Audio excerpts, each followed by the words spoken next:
Mesdames et messieurs, merci de suivre Face à Face, un nouveau numéro. Nous parlons de plusieurs questions aujourd'hui. La question du tribalisme, mais aussi cette récupération politique au sujet des arrestations des uns et des autres. Quand on poursuit un Équatorien, c'est les Équatoriens qui s'élèvent pour parler de l'acharnement. Quand on arrête quelqu'un de l'Est, ce sont ceux qui sont à l'Est qui vont finalement se lever pour parler de la même chose. Et donc, quand c'est au Kassai, bon, là, je ne sais pas comment ça se passe généralement, mais en tout cas, il y a toujours deux voix qui s'élèvent. Mesdames et messieurs, je reçois aujourd'hui le bishop Abel Diour. Il est pasteur, homme de Dieu, et avec qui on va parler un peu politique. On ne sait pas ce que c'est compatible politique et spiritualité. On en parle tout à l'heure. Il est président de la Synergie pour un Congo émergent. Il est écrivain, il est coach en leadership, il est homme d'affaires. Comment vous faites pour réunir tout ça? Être homme de Dieu, être homme d'affaires, être coach en développement. Est-ce que ça vous arrive de vous perdre dans une position ou dans une boîte? Mais non, moi je pense que c'est un problème d'équilibre. Il n'y a pas incompatibilité entre coaching en leadership, la pastorale, la politique et les affaires. Moi, je crois qu'il n'y a pas du tout incompatibilité et j'essaie de l'équilibrer. C'est depuis des années que... Coaching pastoral, ça va encore, Voilà. mais politique, religion, ça se complique un peu, puisque comment faites-vous, vous qui êtes pasteur et que vous êtes politicien, prenons l'exemple, vous êtes gouverneur de la ville et qu'il y a le parti de l'opposition qui doit marcher et que vous savez que si le parti de l'opposition marche, ils vont traîner beaucoup de gens dans la rue et ça va être un but marqué contre vous. Mais en même temps, qu'est-ce qui va parler? Votre âme d'intégrité ou votre âme politique qui parle là? Ben, écoutez, moi je crois que j'aimerais me référer à euh, une bonne référence à nous tous qui nous transmet la grande sagesse, la Bible. Et nous avons des exemples au travers de la Bible, des hommes qui ont incarné la plénitude du ministère, mais servant dans la politique. Qu'est dire servir C'est Dieu? des éducateurs, ce n'était Non, pas pas des du tout, pas démocrates du pour tout. la Moi, plupart des cas. je vais vous donner les cas. Je vais vous donner les cas et j'aimerais d'abord vous rappeler que le premier roi a été établi par Dieu. C'est Dieu qui institue la royauté au niveau d'Israël. Israël, quand il demande un roi, et Dieu, et il dit qu'il a choisi Saül. Et c'est Dieu qui a choisi David. Vous comprenez? Donc, quand vous regardez un peu, il a marché avec ce système de la royauté, mais quand vous allez plus loin, dans une grande civilisation antique dont nous faisons référence par rapport à l'égyptologie, Joseph qui était rempli de la puissance, de la sagesse de Dieu. Et Pharaon a dit, où trouverons-nous un homme intelligent comme vous? Je peux aller plus loin au niveau de la Babylonie, donc qui est l'actuel Irak, tout ça. On a trouvé des jeunes gens qui avaient Dieu, qui avaient la crainte de Dieu, qui ont servi au sommet de l'État, Daniel, Shadrach, Meshach, Abednego. Donc aujourd'hui, quand je vais aller dans le Nouveau Testament, vous allez voir les écrits de Paul, ce sont des écrits intelligents, c'était un homme instruit qui a été à l'école de Gamaliel et il a lancé la facilité d'avoir sa prédication auprès du roi. Il a Mais, touché la cour mais royale. que faites-vous? Qu'est-ce que vous allez faire si vous êtes vous vous retrouvez dans ces conditions? Vous faites quoi? Ou alors, vous êtes inspecteur. On vous envoie à Kwamoutou maintenant où les gens sont tués. Et vous voyez visiblement qu'il y a 27 morts. Mais qu'en tant que politique, vous devez dire 2 morts. Mais vous êtes un serviteur de Dieu. Vous faites quoi en ce moment? Mais écoutez, moi je crois que tout d'abord, c'est que la question du concept même politique. Ouais. Parce que quand le concept est faussé, les résultats sont erronés. J'y vais et je me sens un peu que vous avez pratiquement le même concept Lequel? où les gens disent que qui dit politique, c'est dit inscrire en faux, Non, pas du c'est tout. le Hein. mensonge. Pas Non, du tout. Moi, j'ai une pourquoi? Mais définition non, écoutez, académique de la politique. moi Rien à voir.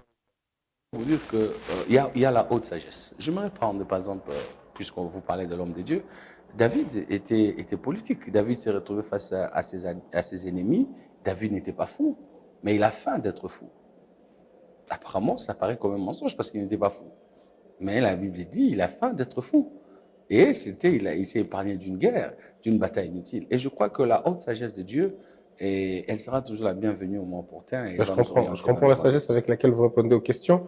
Et je crois que les esprits éclairés comprennent ce que vous allez faire quand vous vous retrouvez dans ces positions-là. Je Non, laisse ne le me soin prêtez pas les de le désirer. Pas du intentions, tout, ne me hein. prêtez Pas pas du tout. les Je pousse intentions. plutôt aux téléspectateurs de Oui, juger oui, vos propos. Alors, on merci. revient sur la question, euh, on va dire pratique. En tant qu'homme de Dieu aujourd'hui, de quel œil voyez-vous l'action politique aujourd'hui, 4 ans après l'alternance? Je ne vous parle pas que des pasteurs. En fait, ça dépend des lunettes que vous prendrez. En tant qu'homme de Dieu, que voyez-vous? En tant qu'homme d'affaires, que voyez-vous? En tant que coach en leadership, que voyez-vous? Ben, écoutez, je crois que vous m'avez posé une question qui est subdivisée pratiquement en trois parties. En tant qu'un homme de Dieu, nous pouvons avoir un regard spirituel par rapport à la nation. Moi, je crois que toute autorité vient de Dieu. Et Dieu a permis à ce que les PR5, 05 qui est là, je crois que Dieu l'a établi. À cette grande responsabilité, on y accède aussi par la volonté de Dieu. Et je crois que le Congo a un avenir. Le Congo a un avenir. Je crois que, vous savez, on n'a pas tellement cette habitude en tant qu'Africains, en tant que Congolais, de reconnaître le progrès que nous pouvons faire. C'est vrai, il y a eu peut-être des couacs, ça n'a pas été à 100% parfait, mais néanmoins, il y a eu des choses que nous pouvons apprécier. Et c'est une jeune démocratie naissante. Il y a eu cette passation de pouvoir. C'est une première. Je crois que ceux de ma génération plus ça par rapport au Congo, on ne peut pas négliger ça, c'est louable. Et l'opposition a pris le pouvoir, ils sont en train de gérer actuellement, nous sommes à la 4e année.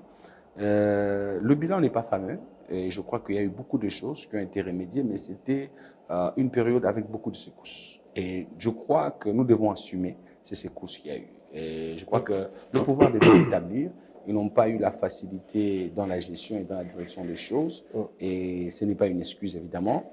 Mais je crois que le peu de temps qu'ils ont essayé de prendre le contrôle, c'est pas fameux et je pense que le meilleur est à venir et que s'il y a encore une deuxième occasion, nous pourrons améliorer. Et quand je parle de ils peuvent améliorer et ils peuvent aller au-delà. Ça, c'est sur le plan un peu spirituel, ça c'est mon langage. Oui, mais sur le plan spirituel, vous dites que toute autorité vient des dieux. Diriez-vous ça pour Kabila aussi, Joseph? Mais écoutez, laissez-moi vous dire, vous serez peut-être choqués, j'aimerais choquer plusieurs. Je ne m'irai pas aujourd'hui endiabler Kabila parce qu'il est passé. Kabila a été au pouvoir pendant 18 ans, Mobutu a été au pouvoir et Kassav au pouvoir. Et aujourd'hui, laissez-moi vous dire, moi nous sommes ceux-là qui sont nés dans l'époque Zaïre et aujourd'hui, laissez-moi te dire, aujourd'hui nous regrettons ce Zaïre qui était un pays fort, bien établi. On avait ce respect au niveau de l'Afrique. Au cas Mobutu, tout le monde a grogné au nom de Mobutu. Mobutu, quand il est parti, aujourd'hui, nous voyons ce qui a été les positifs de Mobutu. Kabila est parti après Mobutu. Il n'a pas été que mauvais, mais il y a aussi des choses positives. Comme J'affirme, par exemple, que toute autorité vient de Dieu. Et je crois, mon frère, laissez-moi vous dire, vous pouvez faire des efforts, mais quand Dieu n'établit pas, vous n'y passerez pas. est-ce que toute autorité vient de Dieu? Ce n'est pas finalement un truc biblique, je veux dire religieux, dans la mesure où l'autorité dont on parle serait plutôt une autorité ecclésiastique et non une autorité forcément politique. Mais la Bible dit, priez pour vos autorités, priez pour le roi, priez pour ceux qui sont élevés en dignité. C'est la Bible qui dit ça. Oui. Donc il faut prendre le verset dans son ensemble. Oui, prier pour eux, ça ne veut pas dire qu'ils sont venus de Dieu. Écoutez, c'est vrai, il y a plusieurs sortes d'autorités. Il y a l'autorité spirituelle, il y a l'autorité politique, il y a plusieurs sortes d'autorités. Mais quand on parle d'autorité, pas restreindre ça. Vous ne voulez pas restreindre ça à l'autorité spirituelle. La Bible est claire, il dit prier pour toute autorité vient de Dieu. Alors quand on parle de toute, ça veut dire ça englobe toute autorité politique, autorité ecclésiastique. Voilà. On reproche l'actuelle gouvernance d'un problème de casting, d'un problème de perception, d'un problème d'analyse, d'un problème d'objectivité et surtout d'anticipation. Vous, en tant que coach en leadership, pensez-vous que le leadership qui dirige le Congo est un leadership réel, vrai, basé sur des vraies valeurs? Laissez-moi vous dire, je crois que d'emblée dans mon introduction, j'ai parlé de question de concept même de leadership, définition même de la notion de leadership. Il y a une très grande différence entre le leadership et le leader, n'est-ce pas? Le leadership, c'est ce système qui dirige, c'est ce système qui est établi, n'est-ce pas? Et on définit comme étant le leadership, c'est l'influence par inspiration, n'est-ce pas? Pour une vision avec passion sur des gens. Et je crois personnellement qu'il y a eu un système qui a régné pendant une longue période et il a pour implémenter un nouveau système. Et je crois que le plus grand chantier était au niveau même de la question de la perception du leadership, était au niveau du changement de mentalité. Et vous savez, c'est là où j'ai dit, je donne un coup de chapeau quand même jusque-là. Il y a des choses, par exemple, qu'on ne voyait pas dans cette république. Comme il y avait des intouchables. Moi, je crois que nous avons vécu 18 ans de règne de Kabila. On ne pouvait pas, par exemple, croire qu'un jour, un directeur de cabinet pouvait être mis au froid. surtout pas libéré une année après. Hein. Mais écoutez, je ne pourrais pas faire aujourd'hui l'apologie de la justice. Je ne pourrais pas aujourd'hui m'opposer au degré de la justice. Je ne connais pas le fond de ce dossier, mais je pense quand même que ça a été un message fort. Ça a été un message fort et ça a remis quelqu'un quand même. Chacun a été remis dans ce boat. Récemment, nous avons vécu l'arrestation du proche collaborateur du chef de l'État, Vitier, qui était estimé comme des intouchables. Donc, nous sommes en train aujourd'hui d'appréhender une nouvelle culture. Mais c'est difficile d'avaler. C'est Est-ce que difficile. c'est pas la désacralisation finalement du pouvoir? Puisque même aux États-Unis, même ailleurs, avant de mettre la main sur un haut gradé ou quelqu'un de très grand, de très haut positionné, on va dire, on essaie de réfléchir par 4 fois pour qu'on ne trouve pas d'erreur de procédure, puisque généralement ces choses, après on va l'arrêter et puis on l'accordera une liberté provisoire parce qu'on n'a pas obtenu toutes les preuves et puis après ça sera parti. Ben On ne écoutez, saura jamais la suite des moi 20%, on ne saura jamais la suite de tout ça. je n'aimerais pas remettre en question la compétence de ceux-là qui sont aux affaires actuellement. J'ose croire qu'il y a une méritocratie des gens qui exercent actuellement, qui sont en train de gérer. Je ne souhaiterais pas mais prendre un langage de fanatique en disant, bah, écoutez, parce que je n'y suis pas, les autres qui sont ne savent pas faire. Je pense, j'ai le devoir de croire que ceux-là qui sont en train aujourd'hui d'assumer les responsabilités, ils ont une certaine méritocratie par rapport à ce qu'ils sont en train de faire. Mais peut-être que la forme peut être un peu biaisée, mais le fond quand même, il y a un message par rapport au fond, n'est-ce pas? Ce sont des choses qu'on n'a pas vécues dans cette République. Même aujourd'hui, quand vous voulez faire référence à des pays à grande démocratie, l'Amérique, la France, mais écoutez-moi, je crois que vous connaissez des dossiers, Jospin, vous connaissez des scandales qui ont été au niveau de ces pays-là. Et ces hommes ont été poursuivis, ils ont été traînés devant la justice. Pourquoi pas nous?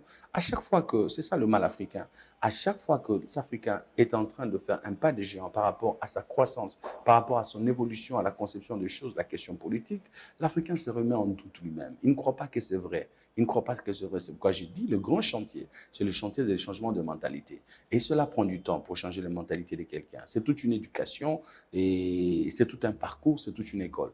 Et je crois que c'est le grand problème que nous avons au niveau du mental. Nous avons cette réaction des médias. Lorsqu'il y a ça, on s'est dit, ben, écoutez, on est allé vite, on ne devait pas le faire parce qu'on a été habitué à un système. C'est ce système-là qui nous a régis pendant des années et c'est ce système-là établi, qui est ce leadership qui a été établi pendant ces années, qu'il faut, excusez-moi le terme que je prends, déboulonner, qu'il faut changer et essayer d'établir. Un nouveau leader, quand il vient, il est en train d'amener une nouvelle influence. Il inspire par une nouvelle influence, une nouvelle manière de faire les choses, une manière de gérer. C'est là que nous reconnaissons. Vous savez, il y a les degrés de leadership.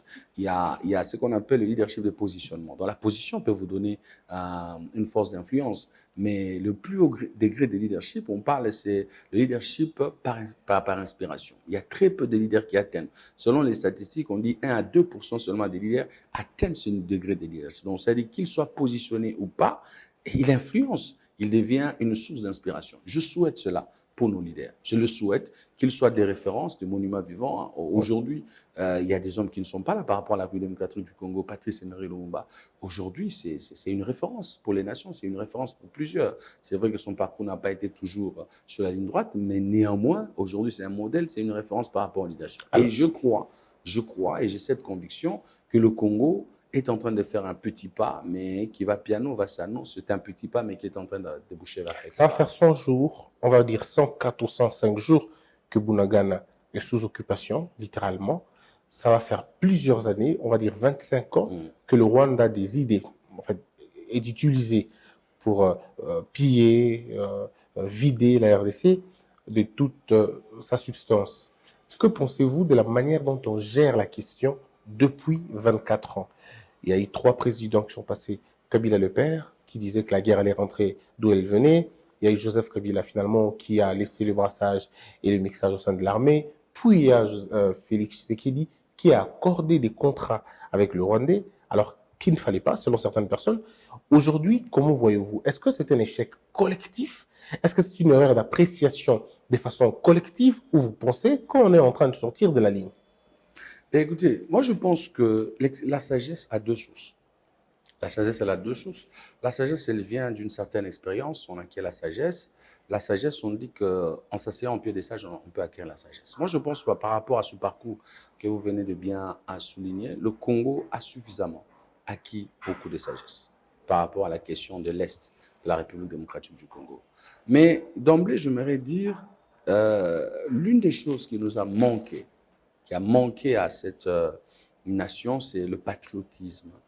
C'est le patriotisme et le nationalisme. Ça nous a vraiment manqué. Moi, je me rappelle quand j'étais à la faculté de droit, J'ai eu un professeur, le professeur de droit constitutionnel, le professeur Bompaka, qui nous aurait posé la question si réellement le Congo était une nation ou seulement un État. Et il a défini qu'est-ce que c'était une nation, qu'est-ce que c'est une patrie. Et je crois que c'est ce qui manque à la nation congolaise. Et regardez ce qui est en train de se passer. J'ai fait plusieurs fois le Rwanda, j'ai des amis d'enfance au Rwanda.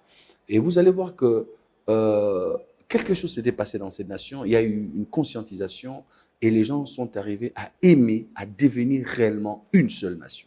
Je vais vous choquer. Nous sommes à Kinshasa et aujourd'hui, il y a ce qui se passe à l'Est. Le Congo est vaste. Le Congo, c'est un continent. C'est aussi un problème auquel nous devons affronter et face à cette réalité-là. Nous avons 9 pays frontaliers. Imaginez-vous, on ne peut pas se comporter de n'importe quelle manière. Moi, je crois que personnellement, nous devions rebâtir la nation, ce nationalisme que Mobutu a su mettre au niveau de cette patrie. Donc, on s'est dit que quand tu es de l'Est, tu es du Sud, tu es du Nord, tu es Congolais, n'est-ce pas? Et quand l'Est est touché, automatiquement, nous sommes touchés, nous tous. Mais vous allez voir, j'ai eu à parler sur certaines chaînes ici à Kinshasa. Lorsque la décentralisation a commencé, j'avais trouvé qu'on était allé trop vite en besogne, sans préparer le peuple. On les a amenés au référendum et ils ne comprenaient même pas le référendum, c'était quoi? Mais nous avons prôné la décentralisation et j'ai dit, voilà, là nous sommes en train de partir.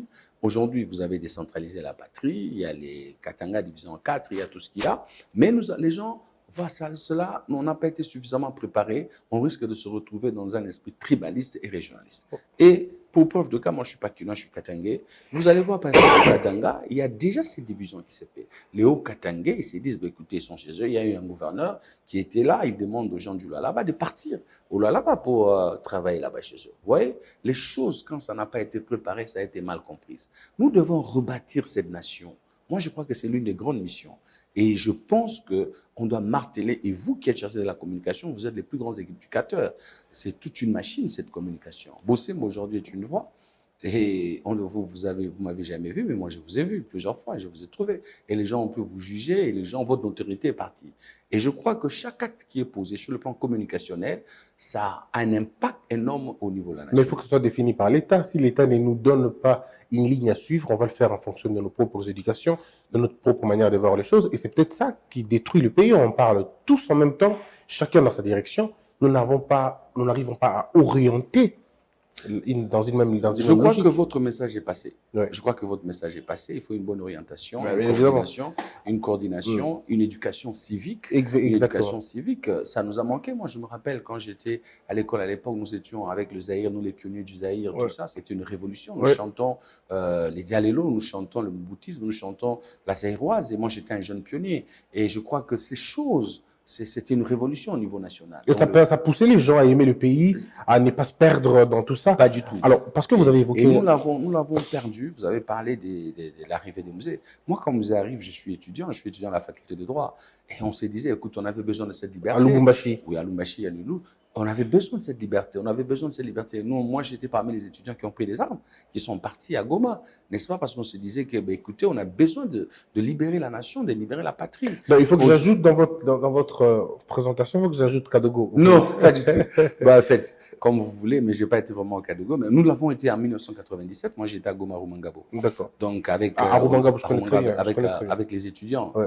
Moi, j'étais parmi le lot des étudiants qui étaient partis là-bas. Bien. C'était une révolution qui était née. Aujourd'hui, dernièrement, quand nous avons vécu l'agression du Rwanda, nous avons essayé de mener une certaine campagne. Moi, j'ai dit, écoutez, on ne peut pas gérer cette nation sans une armée forte. Sans une armée forte. Moi, je crois que ça doit être parmi les priorités de notre gouvernement. Mais l'armée forte qui a été brassée plusieurs fois, l'armée forte qui a été... Moi, je crois que le chef est en train d'y travailler. Je crois qu'il est peut-être... il est regardant sur la question de l'armée. On doit réellement donner l'armée à la taille du Congo. Parce que vous parlez de l'armée, justement parce que vous parlez de l'armée. J'avais parlé sur les réseaux sociaux qu'on devait faire un recrutement en masse. On devait recruter, mais pour recruter, il faut attirer, il faut convaincre. Nous devons faire l'acte de la séduction. Nous devons donner une certaine bonne image à notre armée. Combien de ces jeunes gens, écoutez, je vous donne l'exemple, quand Mouzé arrive, vous savez ce qu'il a fait, il a redoré le blason de l'armée. Tout le monde était prêt à partir à l'armée. Et je crois que c'est un travail qui doit être fait. Aujourd'hui, c'est à $80. Aujourd'hui, l'armée ne nourrit pas son homme.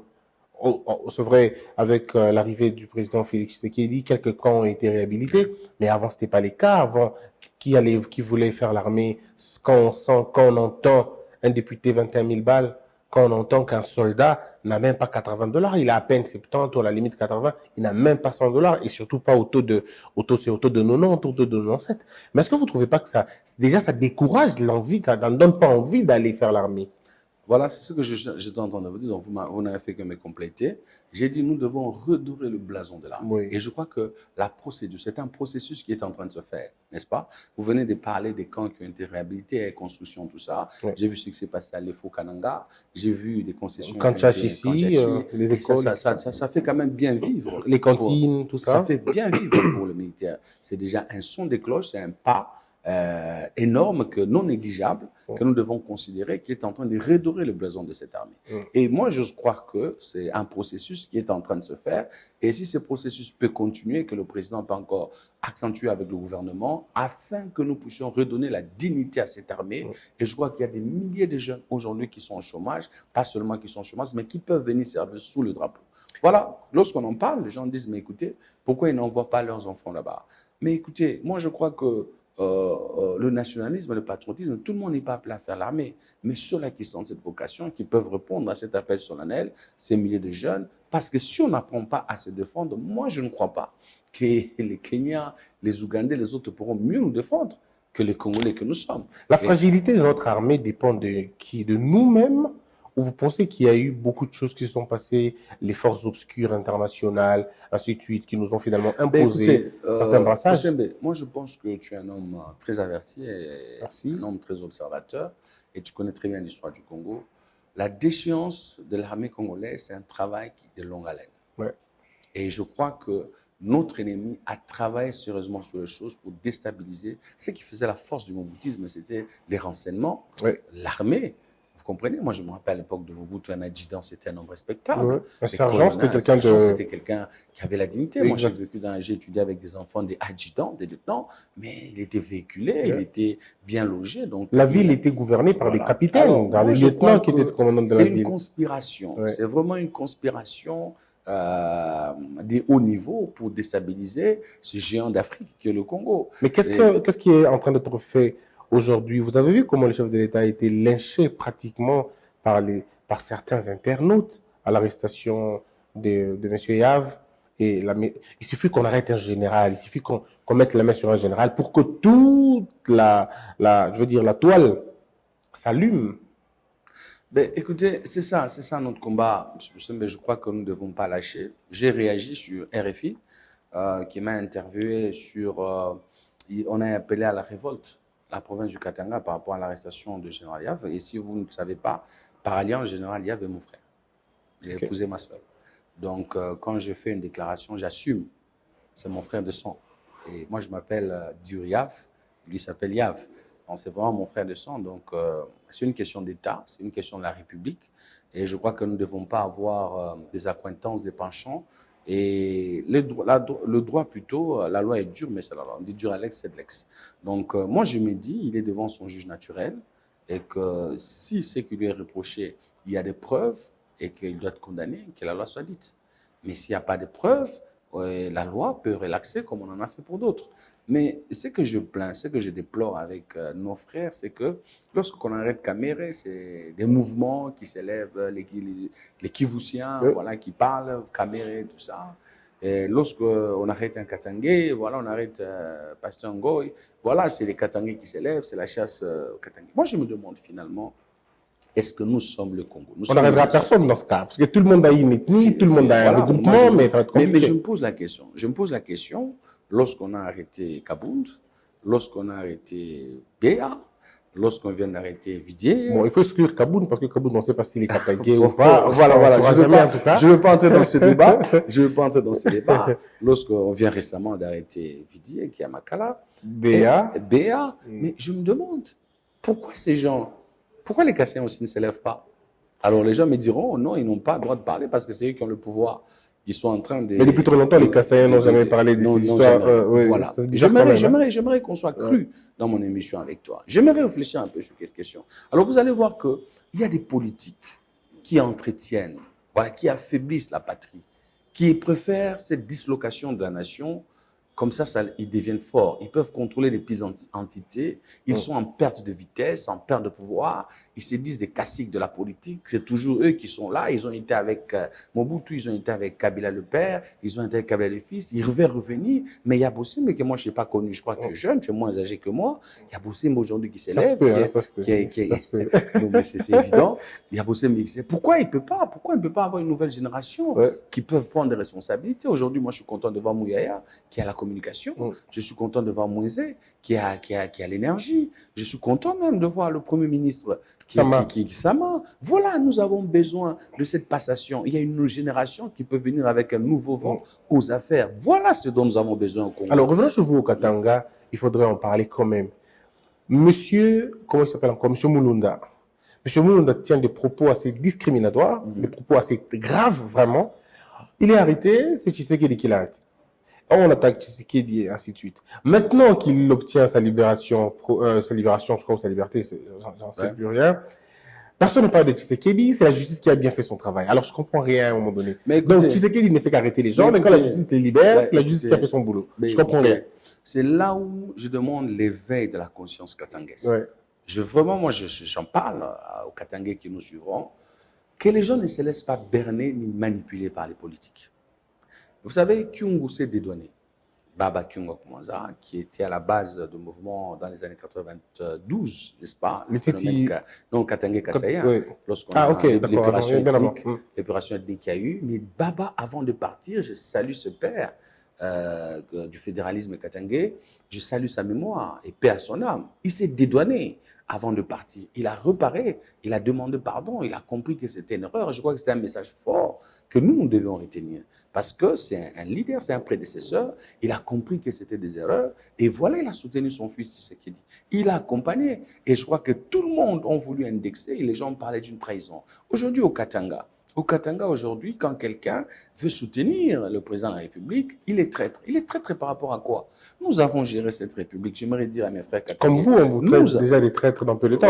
Je t'ai dit, cette émission, les Katangais réagiront. Quand j'ai parlé sur RFI, c'est des insultes, on est habitué à ça, mais au moins nous assumons ce que nous sommes en train de dire. Donc cela veut dire que tout Katangais, aujourd'hui, qui s'élève, qui soutient les chefs de l'État, qui acclame les ordres des chefs de l'État, il devient traître. Donc, pourquoi pensez-vous? Laissez-moi terminer, sinon vous allez me perdre. Oui, c'est pourquoi ça. Mais écoutez, moi j'ai eu l'opportunité de le dire un jour. Je crois que lorsqu'on avait eu les dîners des notables katangais avec le président de la République, j'avais soufflé à l'oreille. J'ai dit, Excellence, Monsieur le Président, je crois que votre premier chantier, c'est le changement de mentalité.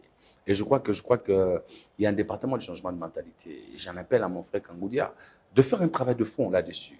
Moi, je crois qu'il y a un problème qui est réellement, et on est en train d'enfoncer les clous au niveau des régions. Il n'y a pas que le Katanga, mais au Katanga, c'est une province nantie. On a l'impression que la résonance est énorme. C'est vrai, on ne peut pas négliger la question des autochtones. Mais moi, j'ai toujours réfléchi sur la question.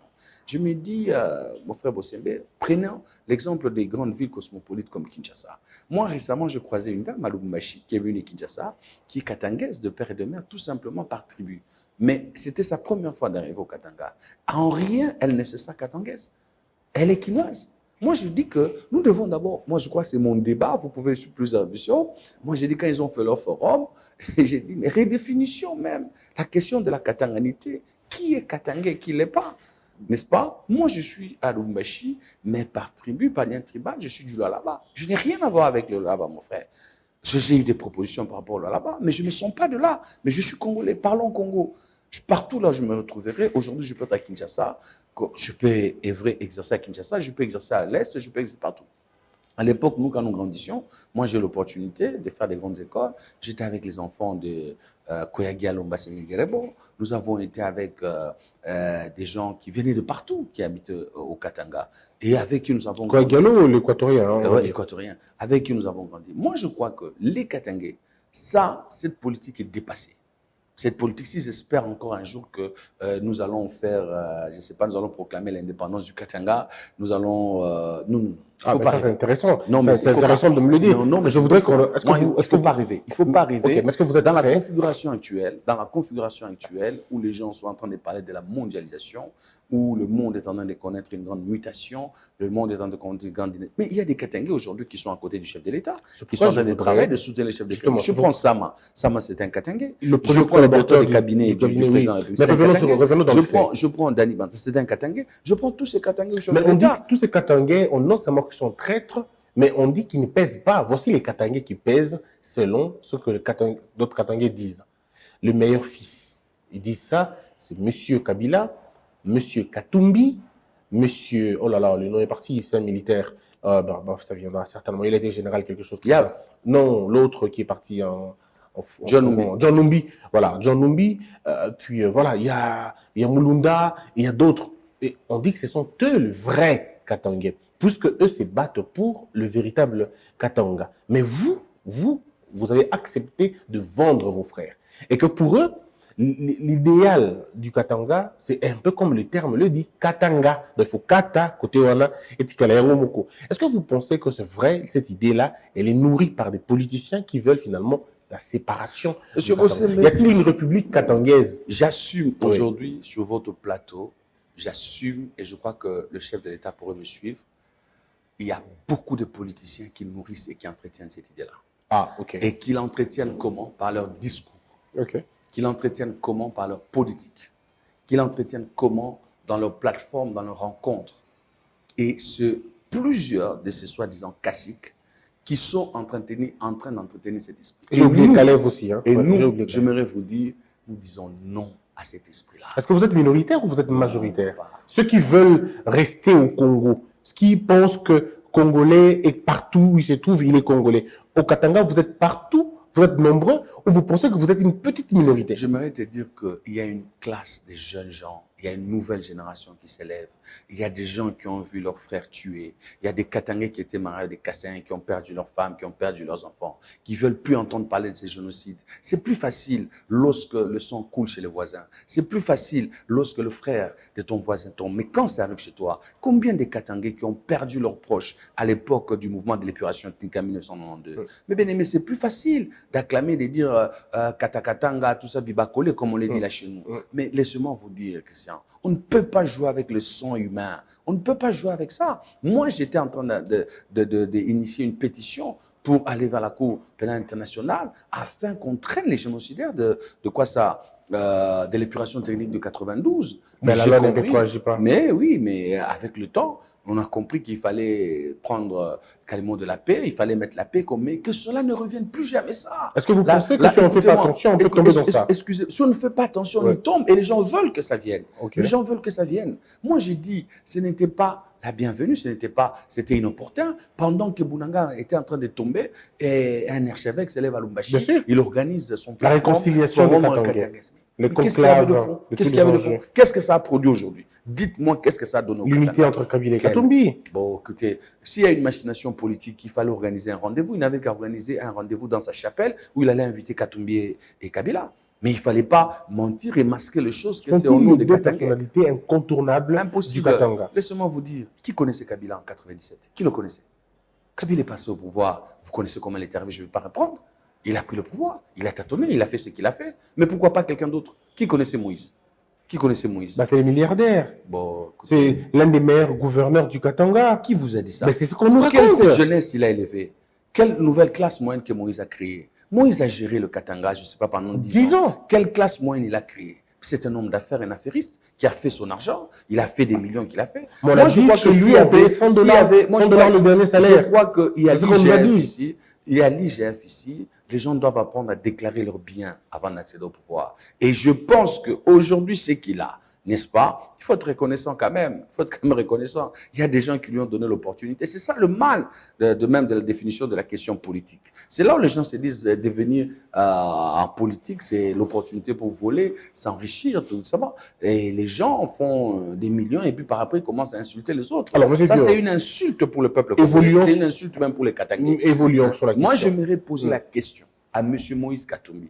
Quelle classe moyenne il a créée à Lumbashi? Écoutez, ne vous fiez pas, il est un bon sportif, Il est un bon sportif. Il a eu son club TP Mazembe. C'est le meilleur Et club. les gens, oui, le meilleur club. Et moi, je trouve que c'est un bon encadreur sportif. Il a encadré cette jeunesse. Mais sur le plan économique, sur le plan politique, quelle est cette classe moyenne il a créé au niveau du Katanga? On dit que quand Quels il sont les était jeunes gouverneur, entrepreneurs qu'il a créés au Katanga? on dit quand il était gouverneur, le plus bas salaire était évalué à 100 $. Où? Ben, c'est ce qu'on nous dit. Moi, je n'étais pas au Katanga en ce moment-là. En tout cas, c'est ce qu'on nous a raconté. Mais Ben, allons, écoutez, allons dans le fond. Ouais. Aujourd'hui, est-ce que c'est vrai ce qu'on nous dit que le Katanga est entre les mains de M. Katumbi, de M. Kabila, et que Tshisekedi peut gagner partout, mais jamais il ne gagnera dans le Katanga parce que c'est une chaise gardée de Katumbi et M. Kabila. Est-ce que vous pouvez déconstruire ces mythes, si c'est possible? Preuve à l'appui. Ben écoute, Bossembe, j'aimerais te dire d'abord, regardez la configuration des partis politiques en République démocratique du Congo, pas seulement au Congo, mais en Afrique. Je voulais aller dans la tribalité positive, n'est-ce pas, qui est en train de se parler dans cette réduction de la politique africaine. Et vous allez voir que beaucoup des partis politiques se constituent en forme tribale. Et aujourd'hui, les gens, quand ils adhèrent à un parti politique, il y en a très peu qui connaissent le plan programme de ce parti. Hein? Je crois que vous me donnerez raison sur ce point. Il y a très peu de gens. Donc, cette classe intellectuelle dans la nation, elle est tellement minoritaire et que les gens suivent les gens en disant « Nwakwetu », comme on dit en Swahili, « Aza Epa Abiso ». Vous comprenez un peu ça? C'est pourquoi vous allez voir la tendance Fayoulou, c'est certaines personnes, une certaine acquaintance. Nous avons eu le Vekizenga avec son parti, c'est une certaine acquaintance. On a aujourd'hui la tendance d'indexer l'UDPS que c'est une acquaintance. Et c'est vrai, il y a des gens qui adhèrent à l'UDPS tout simplement parce qu'il est kassaïen. Aujourd'hui, je viens de voir Kamer est sorti de la prison, il a commencé sa tournée à l'Est, n'est-ce pas? Et donc, on a l'impression que ce sont les gens de là. Katumbi s'est dit, il est fort, il est au Katanga. Moi, j'ai eu à faire une vidéo qui est devenue virale. Je m'excuse de répéter ça sur votre plateau. On a exploité cette vidéo, on m'a mal compris. J'ai posé la question. J'ai dit, mais écoutez, Katumbi, son père, c'est un juif, n'est-ce pas? Sa mère, c'est une Katangaise. Est-il plus katangais que celui qui a une mère katangaise et un père kassaïen? Aujourd'hui, les Katangais s'approprient, s'attribuent Katumbi, mais en quoi est-il plus katangais que celui qui a un père kassaïen et une mère katangaise?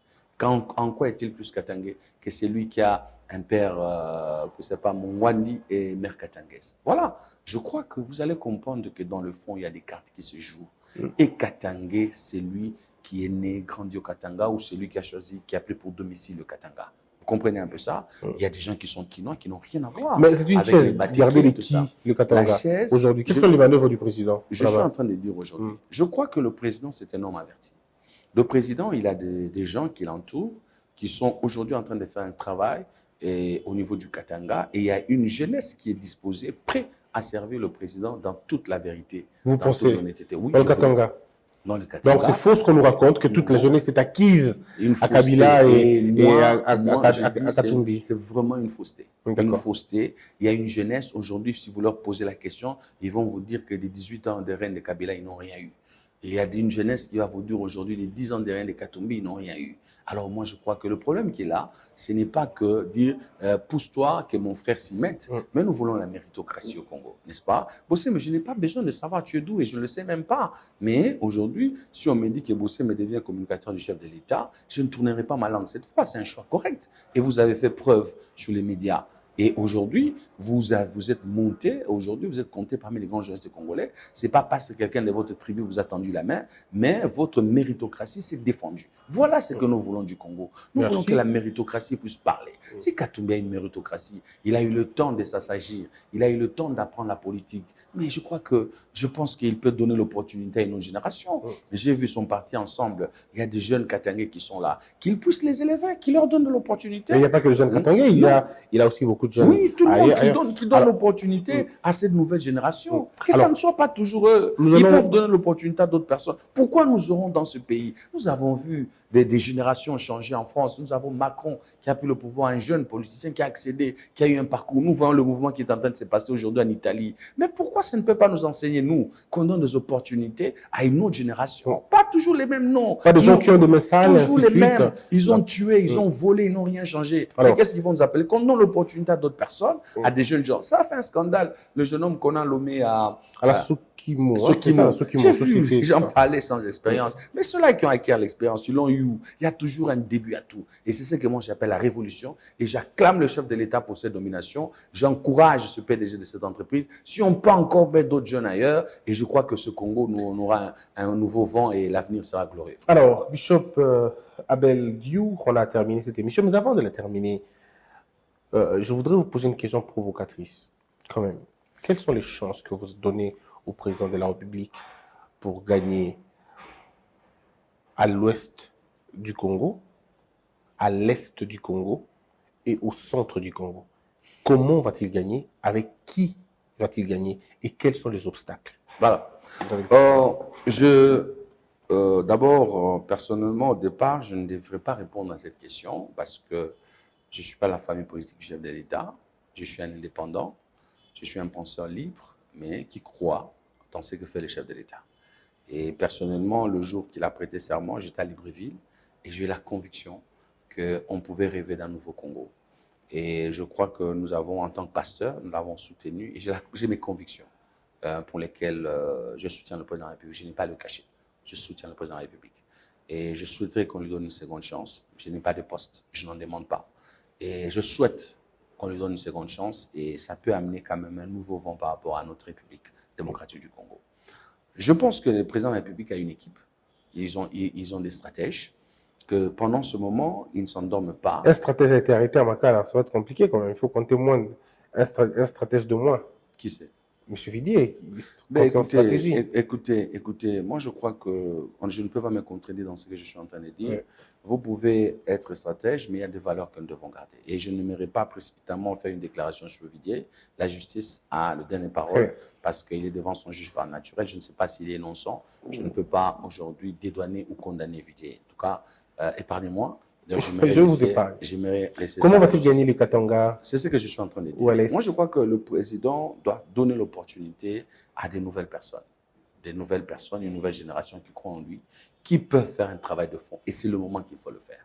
C'est le moment qu'il faut le faire parce qu'il y a des gens aujourd'hui qui sont en train de passer avec un message d'intoxication au niveau des réseaux sociaux, au niveau des médias et sur le plan communicationnel. Et voilà, on est en train de voir le langage qui est plus utilisé au niveau du Katanga, c'est qu'on a perdu le pouvoir.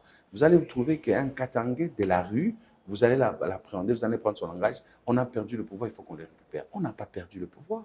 Le pouvoir est toujours dans les mains des Congolais. Même le concept même de l'accession au pouvoir doit être redéfini dans les gens. Et nous devons faire un grand travail éducationnel. C'est ce que moi je demande, que nous puissions éduquer à tous les niveaux, les gens de la rue, les étudiants, les intellects, la classe moyenne. Nous devons faire un grand travail éducationnel sur même le sens de la démocratie, sur même le sens de l'élite ou du leadership de la République démocratique du Congo. Si le président essaie de se pencher sur ce plan-là, et je pense que le plus grand langage, c'est les résultats. Et aujourd'hui, nous sommes en train de voir certains résultats qui sont en train de se passer.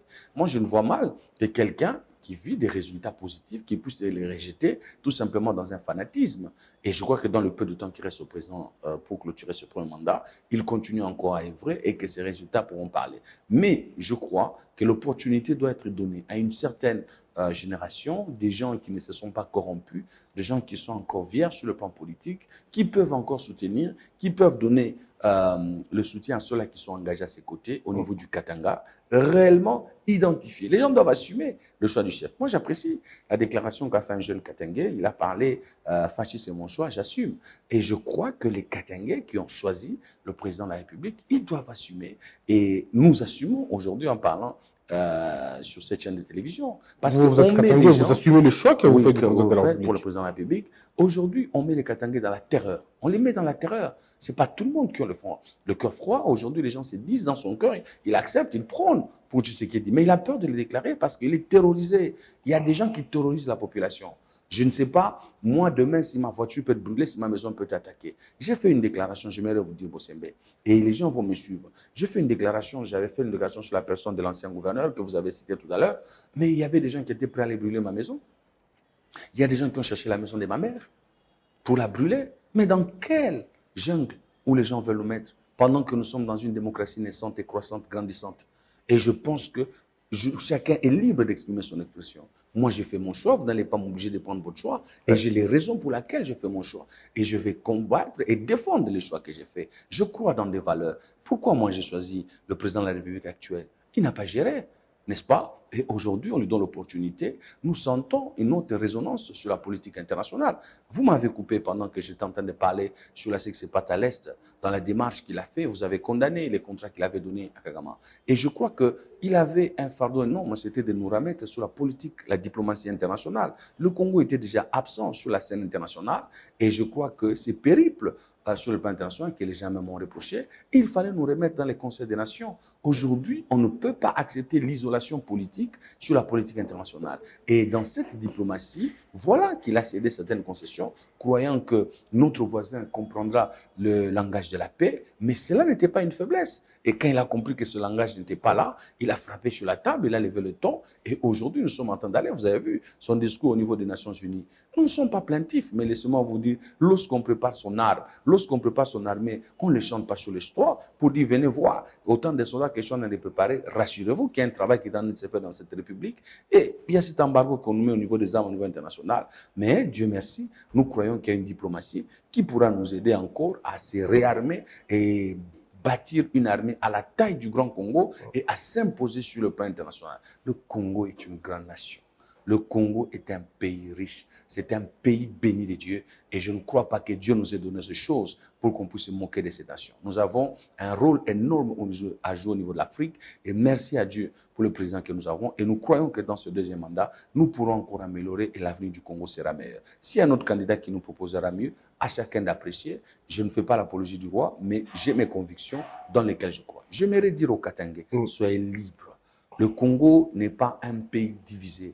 Nous ne sommes pas dans un mouvement régionaliste. Nous ne vivons pas, n'est-ce pas, une xénophobie. Le Congo peut être dirigé par un Mongala. Mobutu a été Mongala, a dirigé le Congo. Kassavubu a été Mongala. Toutes les tribus ont déjà dirigé. Toutes les tribus ont dirigé ce pays. Alors n'importe qui peut accéder à la magistrature suprême. Acceptons-le, parlons Congo. Débattons Congo, débattons les idées. Le pasteur Molunda, je vois très mal qu'un pasteur qui est un prédicateur de la paix, il avait dit heureux ceux-là qui amènent la paix. Nous ne devons pas se retrouver des hommes qui apportent la paix. Nous amenons les gens à l'incitation du mal, à l'installation. Sa libération vous a gêné ou vous a... Ça ne m'a pas gêné, j'ai prié pour ça, je suis content et j'espère qu'il a compris le message qui lui a été donné. C'est comme un père des familles qui redresse les enfants. Et moi, je n'acclamerai jamais le langage qu'il a tenu. Comment il pouvait tenir un langage du haut de la chair? L'Église est sacrée. Il ne pouvait pas tenir un langage poussant les gens à la mort, à prendre les armes.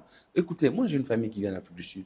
Des fois, quand nous subissons la pression de la xénophobie, ce n'est pas facile. Et aujourd'hui, il y a combien de gens qui ont pris domicile au Katanga? Vous voulez les chasser? Vous allez tout faire? On n'a pas toutes les compétences possibles. Nous avons besoin de l'expertise des autres. Nous avons l'expertise. Et puis le Congo est à nous tous. Tout Congolais est libre, dit la Constitution, n'est-ce pas? Partout là où il est chez lui. C'est vrai, il y a les autochtones qui peuvent réclamer certaines choses, n'est-ce pas, pour l'amélioration et le développement de leur contrée. Ça, c'est tout à fait normal et nous le voyons. C'est là avec la révision du code minier. Et voilà, je crois qu'on n'a pas touché cet aspect. Mais avec la révision du code minier, nous réclamons que les entités productives puissent bénéficier et connaître un grand développement. Parce que je vois mal que nous puissions produire des milliers de tonnes qui sortent chaque jour. Vous serez scandalisé à Kasumbalesa, qui sont dans les parties chaque jour, mais il n'y a pas une transformation sociétale au niveau de... Je crois que le but va être là aussi. En tout cas, merci beaucoup, M. Bishop. Abel Diour, je rappelle qu'aujourd'hui on a parlé politique, mais prochainement on parlera peut-être administration, on parlera voilà, des nouvelles idées, de nouvelles innovations. Merci d'avoir répondu à toutes nos questions. C'était la première fois, mais certainement pas la dernière fois. À moi de vous remercier. Mesdames et messieurs, vous avez suivi cette émission. Elle a été, je veux dire, assez houleuse parce que après il fallait rencontrer Monsieur Bishop, qui est en même temps pasteur, il est homme d'affaires, il est coach en leadership, et je crois qu'il peut incarner cette génération, pas seulement congolaise, en fait congolaise oui, mais katangaise aussi, parce qu'il est de là, et il déconstruit les mythes qu'on nous a dit que le Katanga était une chasse gardée. C'est pas moi qui l'ai dit, si je l'avais dit, on allait dire d'autres choses. Mais là, vous avez quelqu'un qui vit, qui comprend, qui connaît ces choses, il vous le dit. Merci de nous avoir suivis. On se retrouve très prochainement. Que la peur quitte nos esprits et que Dieu bénisse la RDC.